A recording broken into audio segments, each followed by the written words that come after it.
Hi there. Hi. How's it going? It's going so good because Mistletoe Murders Season 2 is coming real soon. That's right. And I can't wait. I can't wait either. And it's been fun hearing people discover the show for the first time now that it's airing on Hallmark Channel. That's right. They put it on the Plus last year. They put it on the channel this year. We covered it in January. We did. And maybe you didn't listen because you were like, I don't know what's happening here. I don't have the Plus. So now's your chance to listen because we're going to give you another chance to hear our episode. That's exactly right. Episodes 3 and 4 of Mistletoe Murders aired on the Hallmark Channel. And here's our episode that aired way back in January. We're re-airing it for you now. Enjoy. Hi, I'm Bran, and I love Hallmark Plus what did we call it? Chris Mysteries. Chris Mysteries. I'm Dan, and I despise Hallmark Plus Chris Mysteries. I'm Alonso, and LA is having a week, let me tell you. And this is the Deck the Hallmark podcast. Deck the Hallmark, it's his podcast. Brandon and friends host this podcast. We hope you like this jolly podcast. Oh, Well, boy. hello, everybody. Boy, oh, boy. Merry Christmas to you. Alonso, it is great to see you. And I will just say, typically we do this thing where we act like we came in early on Monday. On Monday. We recorded this. We're not going to do it We're today. not going to do it because, That's right. There's a whole situation going on in Los Angeles. Alonso, you are obviously safe because you're with us, but you And did you have purchased to. some checkered pattern. That's right. yes. Yes. blinds back But there. you did Shades. evacuate, and so I'm not going to do this thing on Monday where I'm like, everything's great, because I don't know what's going to happen in the next day. It is an unfolding situation. As we like to Absolutely, But- but it is great to see you and a pro's pro who, in the midst of crisis, has all his podcast yes, gear, still which shows is up great. ready to go. I know what my priorities are, So it's like, did we get, do I have my passport? Yes. Did I bring my little camera thing so I could talk to you guys? Yes. Also, Alonso's go bag includes a microphone and a ring light. That's right. Ready to go. Alonso, it should speak volumes to how much people love you that people reached out, not just in the Double Decker community, just random people that listen to the show reached out on Facebook Messenger and Instagram Messenger to ask and to confirm that you were safe. Several people in Canada were like, is Alonso safe? Like, we have to protect Alonso at all costs. And we couldn't agree more. So there you go. Thank you, everybody who has reached out. I got a lot of messages myself. Jax texted me from Africa. So, Wow. I we're going to get an inch of snow, so sames, everybody. It's just Listen. as dire here. No one has even checked on If us. the ice comes, I'm just telling you, if the power goes out again, you may hear everyone scream in the streets. Yeah. If we get any ice, forget about it. My wife, my parents live up here in a 1,700 square foot house. And my wife looked at me and she goes, Daniel, if the power goes out, we're taking the dogs, we're taking the kids, and we're going to your parents' house. I can't do it again. And I was like, I don't know if I'm with you. I'm sure your listeners in Michigan are like rolling their eyes at this, but no, in the South, ice is a very, very big deal. If we get 4 inches of snow and a half-inch ice, we are in some big trouble. We'll see tomorrow at this time. So that's we'll right. see. Atlanta, where your old neck of the woods is in the snow ice area as well. So it could be an interesting weekend here. Get it out of the way now before the deckies. That's exactly right. Because you have one chance to see Alonso Duralde in formal wear, and it happens in a week and a half. Alonso, have you given it any thought as to what or who you are wearing, if you will? And I don't want you to give it away, but I want to know if you've given it thought. Let's just say that, it turns out the LA Film Critics had to postpone their awards dinner. But getting ready for that, Dave and I were sort of like digging through the closet and realizing, we haven't worn a tie since before the pandemic.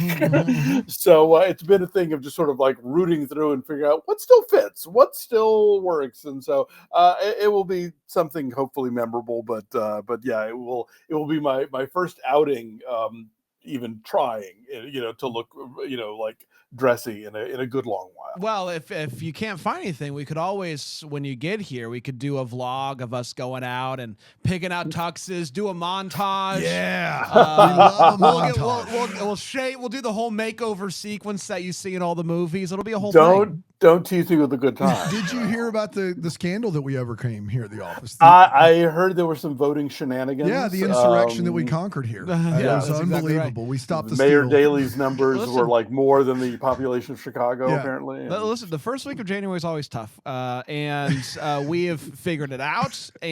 But we are working on the investigative We got series it. about it, Yeah. where we're Yeah. doing all the We interviews. stopped and the so- steal, but we've got more to do. We've got more. We still to got more do, to for do. sure. I do want to say real quick, I do very much appreciate the concern from all over the place that we were okay. But I think that people don't quite understand like how large Southern California is, because a lot of times the worst stuff that you see on TV is happening so far from us. Like we barely register that it's happening. This one, however, when the fire broke out in Runyon Canyon, which is pretty close to our house, that was when we were like, maybe that whole evacuation thing we talked about earlier, let's do that. Yeah. Yeah. Because normally it doesn't affect you guys, but that is Yeah, it's usually like way off, like on the coast, in the coastal communities, or way off somewhere else. But this is massive, Yes. and it got into a lot of different parts of town. And I do know, like our friend of the show, Cameron Matheson, unfortunately lost his house. He's Yeah. the only one that I Yes. know Poor guy. that has had that happen. But it's tough. It's crazy to see, like just from afar watching the news. It's like I can't even really comprehend it. It's wild. Even for a city that is this Old Testament for the fires and floods and mudslides and earthquakes that we Volcanoes go with through. Tommy Lee Jones. Yes. Yeah, whatever. Yeah, exactly. When the La Brea tar pits explode, this is like next level, even for Los Angeles. So we're going to be dealing with this for a while. That geographical thing is a lot like how people think that if you live in South Carolina, you live it like if you're not near us. Like people in Canada are like, oh, I heard something about the Carolinas, and they just think it's all. Yeah, it's the Sure. Carolinas. I heard about something that happened. In Something Raleigh. happened in Kentucky. Are That's you? right. Yeah, exactly. Yeah, we're Yeah, good. well, I think we're going to be all right. Yeah. Let's talk Mistletoe Murders, shall we? Yeah. We have EPs 3 and 4. Yeah, we do. Known as Peril of the Bells. Fantastic. And they bring that song in at the end, so Fantastic. kudos to them. Fantastic. Yeah. Those episodes dropped on the Hallmark Plus, which, again, you can add now to your Philo account. Watch us. Philo Deep Dive is back. Mm-hmm. You can get Hallmark Plus. Lots of reasons to have the Philo. Some people think that this time the Philo with the Hallmark is just for the holiday seasons. No, sir, no matter. No, sir. It is all year, all fun. All Are you going to watch those Irish movies? That's Philo.com/BTH. You get it. Stop selling. Yes, November 14th and 21st is when these episodes dropped, and it went a little something like this.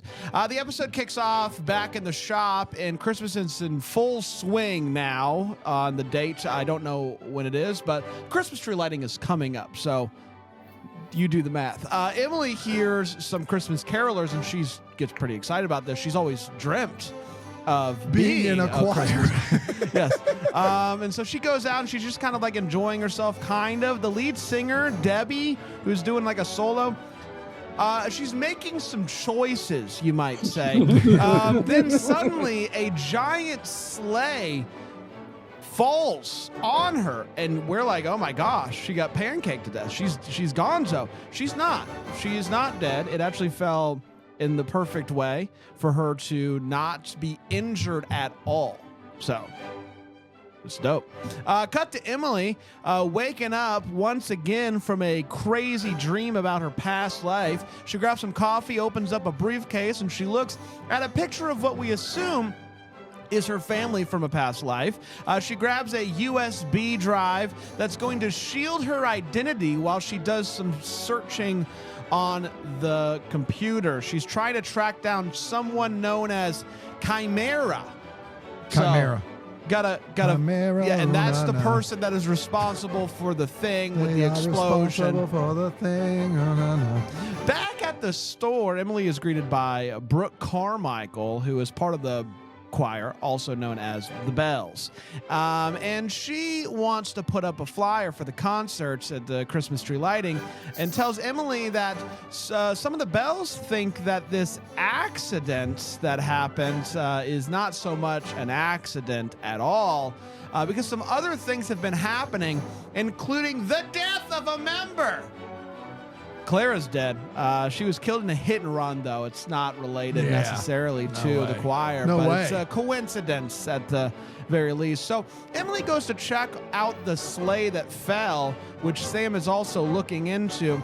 He suspects that, he's not sure, but he's wondering if something was going on. And she looks at the sleigh and she's like, yep, this is nefarious because the way that this is, it's not supposed to fall, this whole thing. So she's convinced. So she decides that the best course of action is to audition to join the Bells so that she can keep an eye on them and kind of begin to poke around, sleuth a bit. She is going to rely on Violet, Sam's daughter, to lock up the store, and she gives her a key to do so. I'm sure that nothing will go wrong in regards to the key. After practice, she talks to a guy named Lance, who is bummed, very bummed about Clara, because she was the key to their success. He insists that the other members were jealous of her. She sees Clara's husband, Adam, leaving the diner, so she goes to talk to him. He says that he knows for a fact that Clara was murdered by the Bells, and he drives off. At the next practice, Debbie begins gasping for air, and her EpiPen isn't in her purse, which she had just complained had been moved. She ends up surviving again. Good Lord, Debbie. Sam pulls Emily aside and formally asks her for her help. He wants her to keep an eye on Debbie. Why Debbie? Why would Debbie be a suspect or someone to keep an eye on? Well, apparently Debbie was a person of interest, a suspect, if you will, in the hit and run case, but they didn't have quite enough evidence to bring her in. Is it possible that she's faking these murder attempts to try to prove that she wasn't the one who killed Clara? Because someone's attacking me, so clearly I wasn't the one that was attacking. So it's a whole thing. The next day, Debbie comes into the shop to thank Emily for saving her life. Emily gets right to work asking her prying questions. Debbie claims that she doesn't even have a car anymore, so she's not driving anywhere. I ain't driving. She headed hauled away months ago. Emily was like, "Oh, did you use Adam? Did Adam haul it away?" And she's like, "Adam doesn't like me very much. He showed up at my house late one night demanding that I tell him who in the Bells Claire was having an affair with." And she insists that if she was having an affair, everyone would know about it. There's not a secret like that could be kept in the Bells. So Emily calls Sam, basically saying, hey, Adam thinks that Clara was having an affair. That kind of sounds like motive for murder. So they go to his house, but he's not there. On the way back into town, they find his truck has gone off the road, but Adam is nowhere to be found. So they call in a search and rescue team to search the woods, because if he's out in the woods, he couldn't survive the night in this cold. Emily heads back to her shop and she sees a masked man leaving the store. She tries to chase him down, but he loses her. She has to call the police, and Sam comes to check it out. And she's like, was it locked? And she's like, absolutely it was locked. No doubt in my mind. At the next Bells rehearsal, the leader, Vera, who is like kind of like conducting and whatnot, says that Debbie won't be making it to the Christmas tree lighting, so she's going to take her place. It is clear that Brooke is upset about that. Debbie eventually shows up to practice, though, and tries to sing the solo, but she can't. Vera says, you can't do this. And they get into a little bit of a fight. And Debbie's talking how Debbie's funding has gone down a little bit. And she's like, that's why you're taking my solo away. It's a whole thing. Vera insists that her money can't buy her the solo. And Debbie leaves. Emily figures out that the key was stolen from Violet's by a punk kid, so she goes to scare that kid straight, and he admits it, and it's a great moment. Doesn't really matter to the case, but it's a great moment. Later, she goes to poke around at Adam's place. She sees a covered car and a few other cars that are basically identical, and they're all the car that struck Clara. And so, like, he had been getting every car that he could possibly find that matches the identity of that. She finds one that is covered, and she smells bleach when she lifts up the cover. She goes back to the trunk, and she cuts her hand as she's trying to open it up. And when she does finally open it up, it is Adam. He is dead. Later, while she's talking to Sam, she remembers something that happened earlier. Vera had a Band-Aid on her hand in the exact place that she also got a cut. Yeah. And she said, oh, it's just a paper cut. That's But empirical proof right there, that's man. exactly right. But the cut is exactly the same. And so Sam goes to pick Vera up to talk to her. They test her blood. It matches the blood on the trunk door. That's tough. So he begins to question her, pressure her, and it comes out that Clara was going to leave the Bells for another group. Vera was hurt by this because she'd basically mentored Clara into becoming this star and was hurt by that. And so grabbed Debbie's old car, hit her, whole thing. And so when Adam said that, she was like freaked out because Adam goes and she tells her, he tells her that he knows that it was Debbie. And she's like, it wasn't Debbie, so I gotta figure this out. And so she goes to drug him, and by time, so they She can clean the wipe car. do Yeah. the whole thing. She didn't mean to kill him, but he got in his car post drugs, and then he swerved off, and so when she found him, she threw him in the trunk of the car that She'd cleaned. Yes. but the crime is solved. But she remembers, however, that Adam was in charge of the electricity, the wiring of the Christmas tree, and that Adam was actively trying to kill Debbie. And so she thinks that he was planning something for that night. So she gets there just in time as the Bells are singing, and Brooke is now singing the solo in front of the microphone. She goes and she pushes Brooke out of the way just in time, because as they light the tree, it causes a surge of power to run up the microphone, and it catches on fire. She would have died, but Emily saves the day. Sam is impressed by this, and they have a heart-to-heart, and she begins to open up about her past, or at least the past that she's able to share about. And she gets back to her place, and suddenly her computer screen shows a message that says, I know that you're there, and I'm going to find you. And that, my friends, was Mistletoe Murders, Peril of the Bells. We did it. Let's take a break. We're going to come back. We're going to break these 2 episodes down. This one movie down. Here on Deck the Hallmark.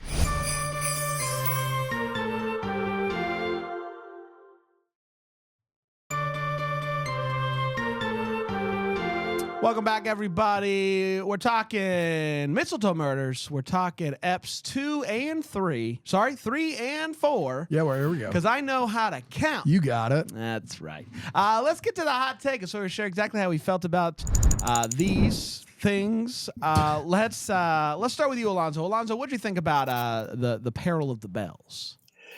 You know, this was actually pretty fun. I like, so often I think in Hallmark movies, they try and present, these sort of picture perfect small towns where everybody gets along and we're all going to band together to save the gazebo or whatever. And so I love that if you want like backbiting and ish talking and gossip and resentments, like, yeah, the choir, that's where you're going to find that action. And they do. So yeah, I kind of like, I mean, you would think she was joining the mob the way people are kind of like, oh, you're not in the Bells, are you? So yeah, I thought was a lot of fun. I like this sort of going back and looking at this again. I kind of like the slow unpacking of what we learn about Sarah Drew's character and who she is and where she comes from and what drives her, like why a Christmas store and all that kind of stuff. So that's been fun to watch. So yeah, I mean, it's I read a thing once. There's actually like a kind of a collection of academic writing about Hallmark Channel movies. It's really interesting. Yeah. And somebody sort of breaks down the mysteries and how it always turns out that it's never like the working class person and it's never the rich person. It's usually somebody in the middle who is aspiring to be rich and doing something terrible because of it. And so that'll get you through most of these, figuring out who done it. And that kind of applies here too.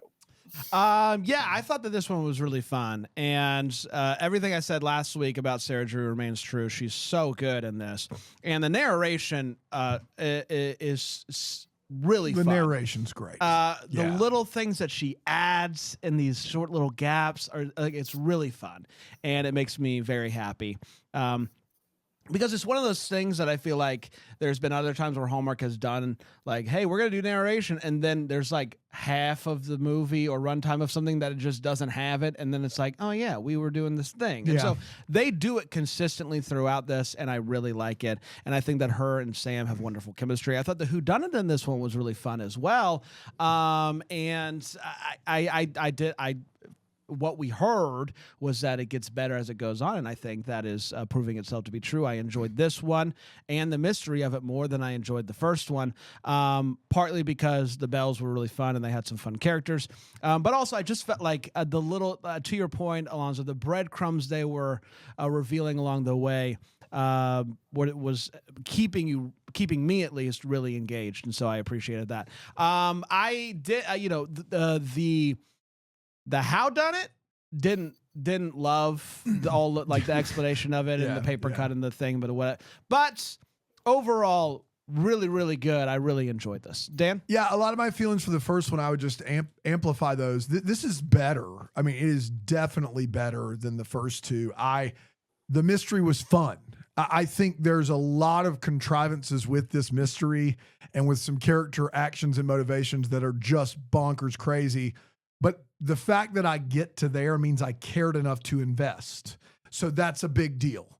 And I did. It was a fun, backbiting choir, fighting over the solo, begrudged, husband of this wife, this kid. Like all of that, even though it's really silly how it all comes together, all of that worked. And there's kind of a triple twist at the end where it's like, no, it was not that person, it was that person.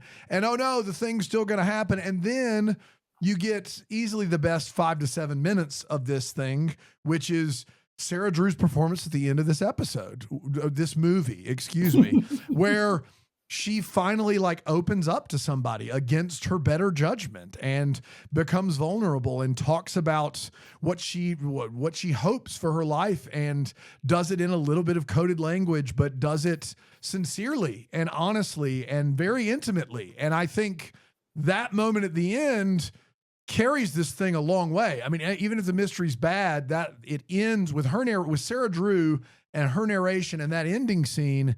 You almost can have a bad mystery and it would be on par with the previous movie. But because the mystery's entertaining, does it make sense?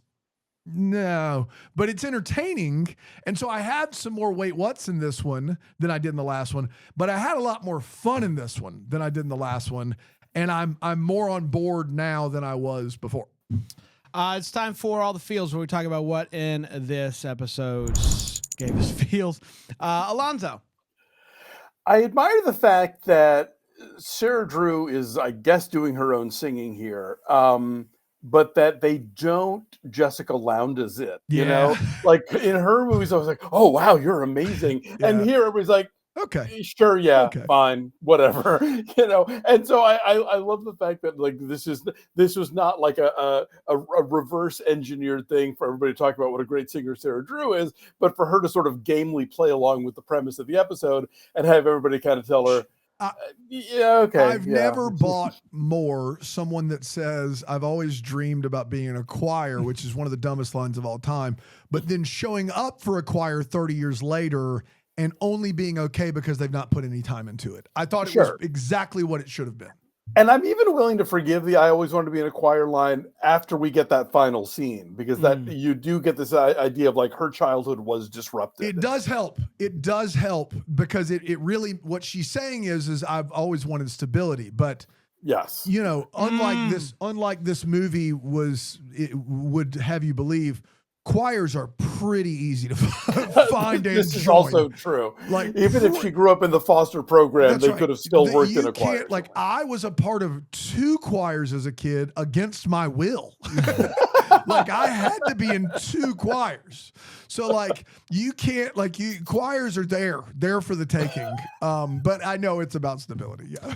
That was my main one. Listen, I as far as potential murder weapons go, that sleigh was wonderful. The Santa sleigh thing that fell down, before it fell down, you really get to look at it. All I was thinking was, I hope it falls in my arms so I can put it on my house next year. That's weird. I loved it, and I would like it. If somebody can point me in the direction of that Santa's sleigh. I do have a question, though. Sure. Are we meant to understand that the sleigh falling was indeed sabotage, or was it an act That was one of my what the hallmarks. They never really circle back to that. Yeah. I have to believe that dude, Clara's husband, was trying to kill her there. I have to believe that because he tries to kill her with the poison, and he's gonna try to kill her with the microphone, and that's his first attempt. So I have to believe that it's on purpose. If not, that's wacky noo. Like that's crazy. Wait. Okay, sorry. Now we're really unpacking stuff. We think that Adam poisoned her. Yeah. Like, so Debbie is. He believes that Debbie killed Clara. Right. That's what he believes. And so and he puts the bee pollen in the throat spray, but I don't get how that happened. I don't know how it happened either, but the guy is a junk guy, an electrician, and a catch-all. So we're supposed to believe that and so I think he just keeps upping the ante. What if we have the sleigh fall? What if I poison the only thing the spray? All right, I'm just gonna electrocute her. That was how I took it. It is all like who can say for sure? Because it's like all we really have of the poison is her being like, I could have swore I put my purse. Is he over Chimera here. too? I mean, I know. If the sled is accident, then Sarah Drew should have minded her own business. Like the only reason the whole story happens is because Emily goes, no, this is foul play. If she doesn't do that based off of the way that this is mounted or whatever, it has to be foul. And I guess because Adam's like trying to hurry him up for hauling it away, he's worried about evidence. Exactly. Okay. The how doesn't click in, but the mechanics of it, of like why he would do it, and the motive does click in. Sure. So, Dan, anything? I would say that after that sleigh falls and Peter Mooney's character and Sarah Drew's character are kind of arguing about the necessity of pursuing an investigation there, it was and I said something similar in the first one of these, but I just want to reiterate that maybe the best thing this movie does or this series does is it was so refreshing to have both of these leads have a point of view that makes sense and they're justified in having.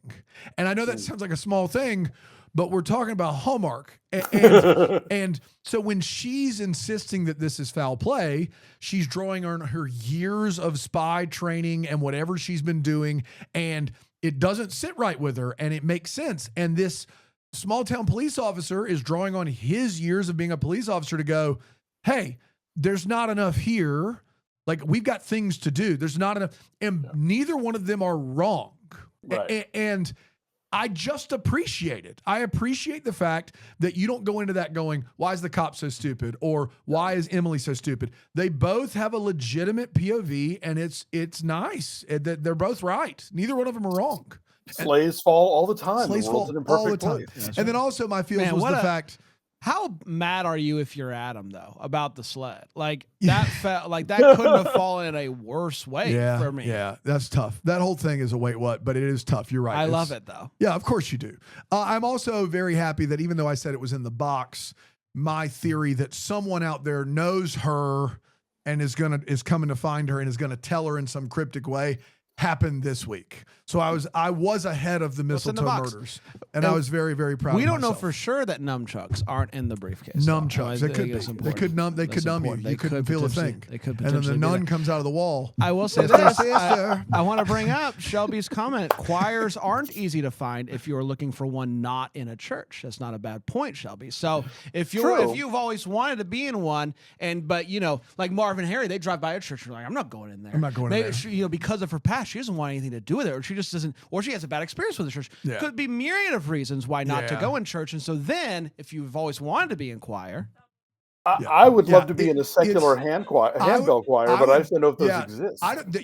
What you said was an oxymoron. You cannot play handbells in a choir and not play Christian music. I think that's required. But also, my thing is that as a child, even though your childhood was not stable, like there is it's hard to keep your kids out of that stuff. And Aaron did a quick search and found a Greenville choir immediately. Like it took under 10 seconds. So her saying, I'm trying. When I was little, I dreamed of joining a choir one day.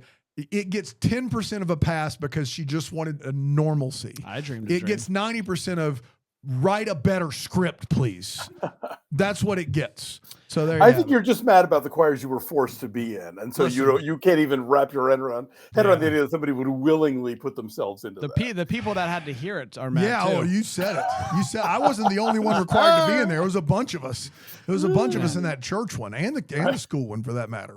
Let's take a quick break. We'll come back. We'll get to the way one, the Hallmark here on Deck the Hallmark.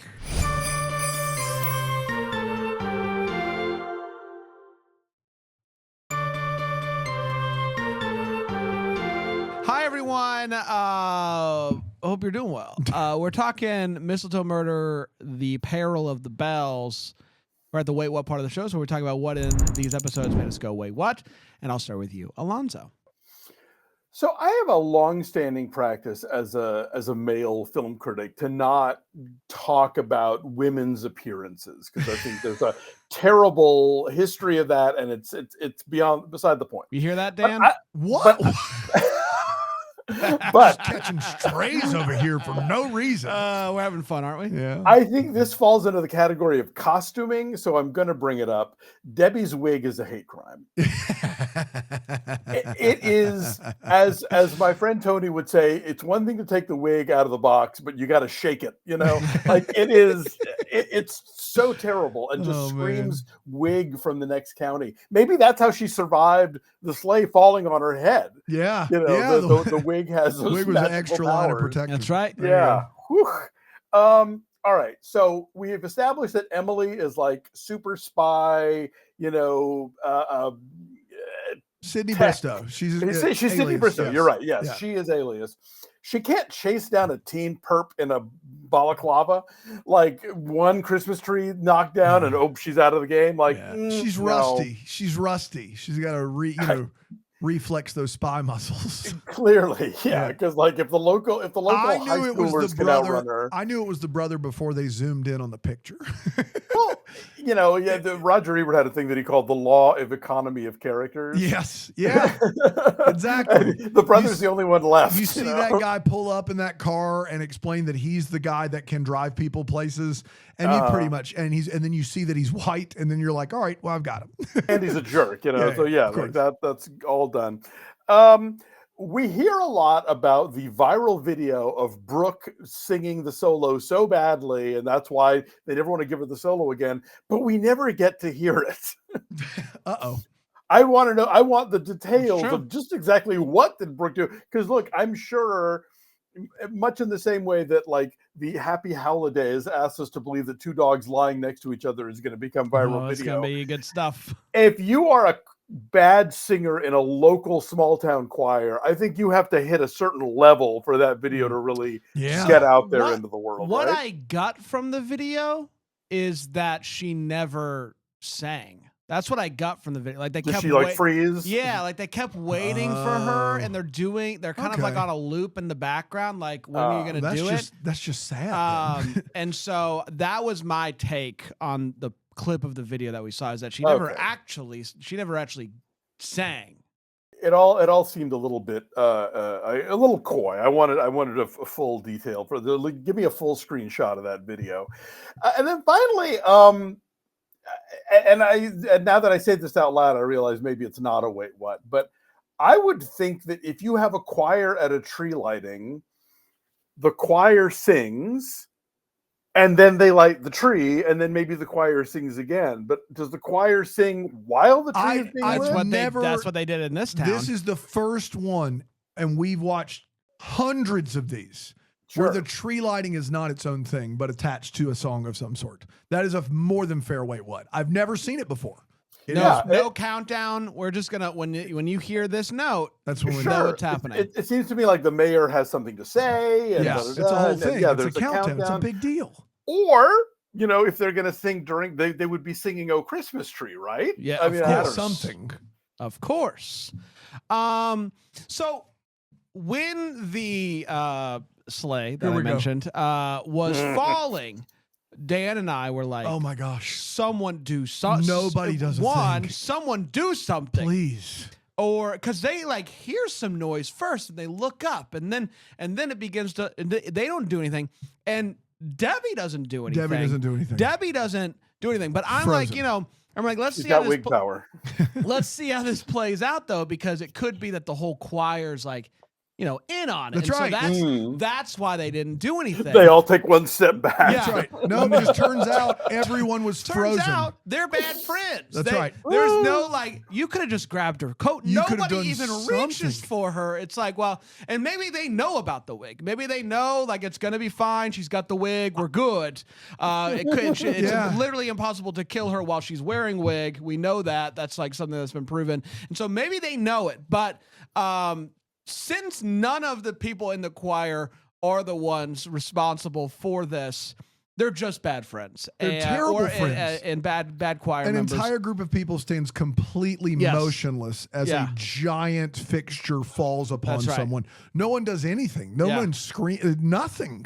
Yeah. It was wild. Nothing. Yeah. And then I was just like, the car. Let's talk about the car, right? So the car...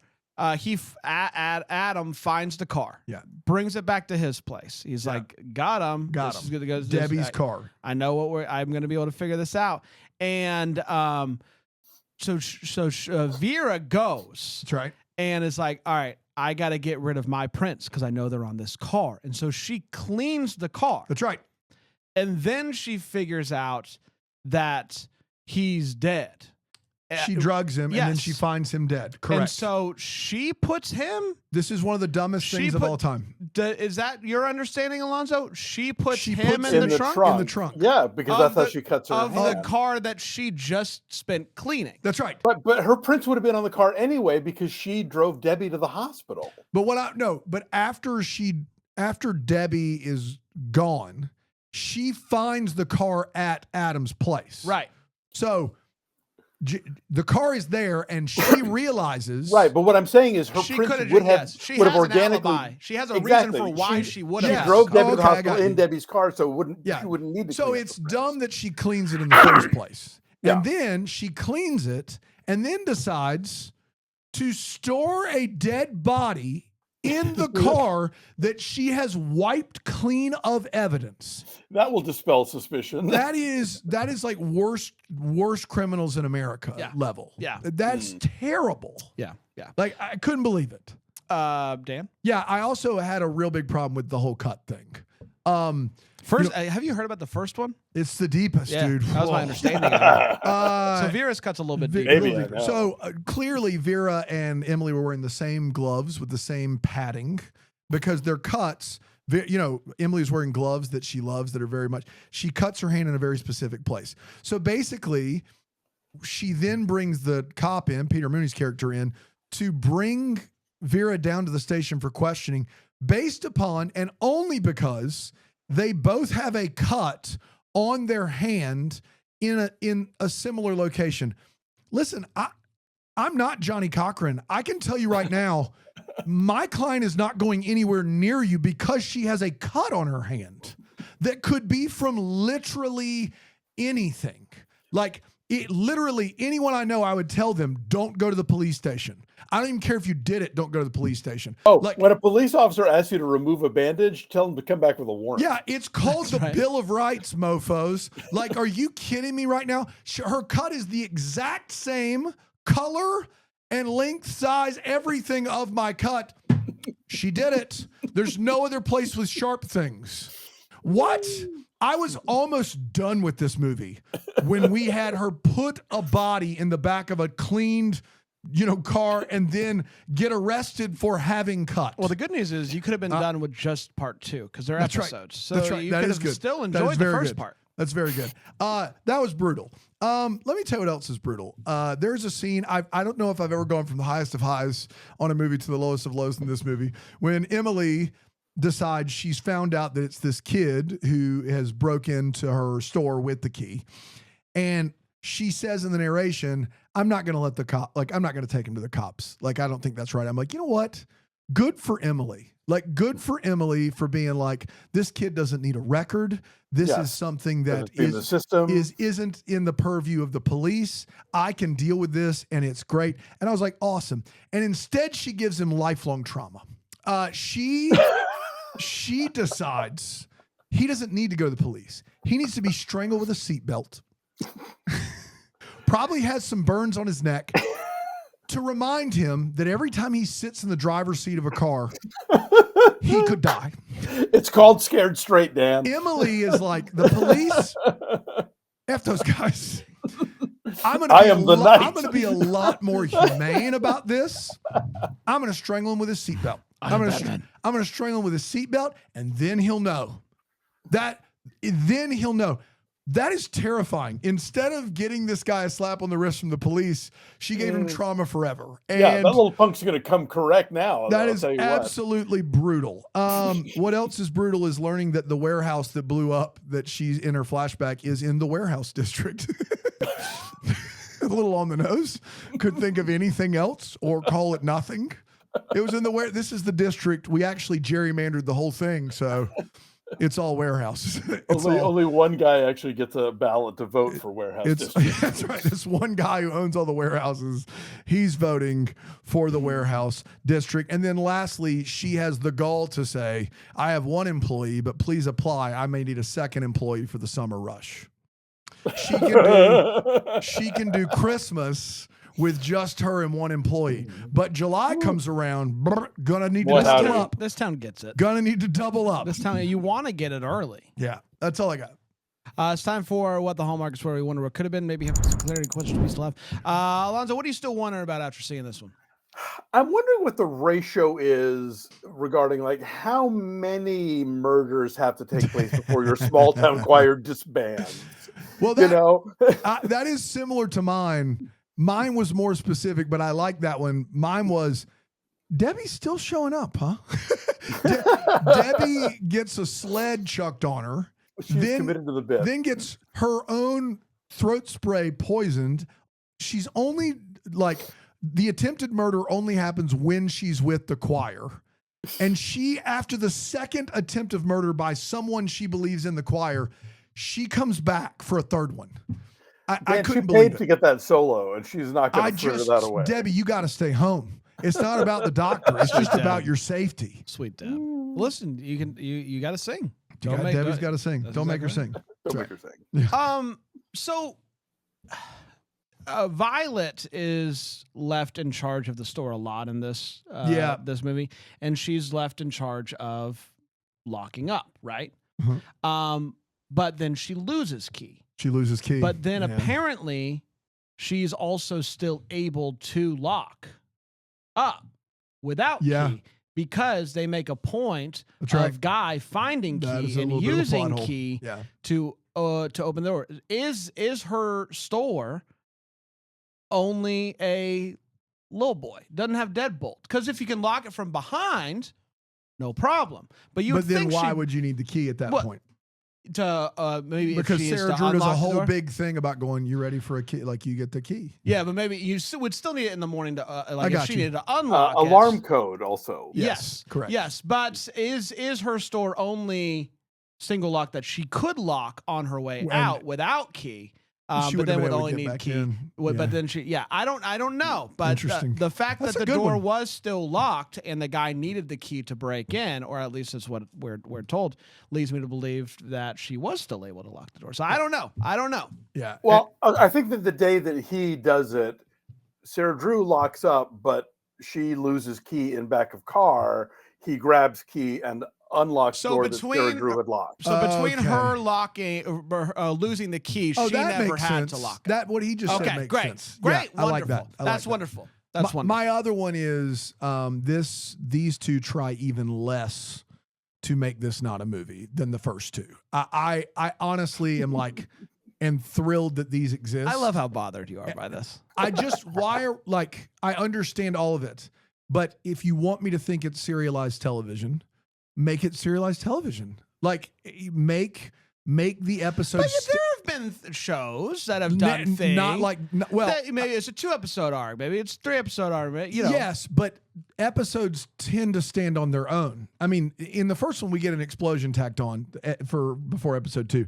Episode 3, it's nothing. It just credits roll, and I was just like, okay, all right, we'll go to the next one. I say good for them. Yeah, I mean, I guess if this is the gateway to them actually doing it, then I'm thrilled. And also, I'm now committed enough to these two leads that I want to see more of this. Yeah, they're great. So I'm not that mad about it, but it's just very puzzling when you threw 3 Jane mysteries up there in 3 weeks, but you made people wait 6 weeks for this.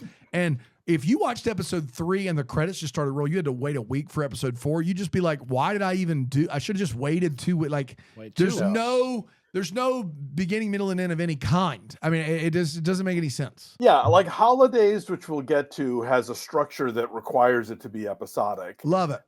But yeah, this one, you can already tell that they're ready to go for when this November rolls around and Hallmark Mystery touts the premiere of, Mistletoe Murders, Peril of the Bells, and so, yeah, they're not even really faking it very well. It doesn't bother me. I love it.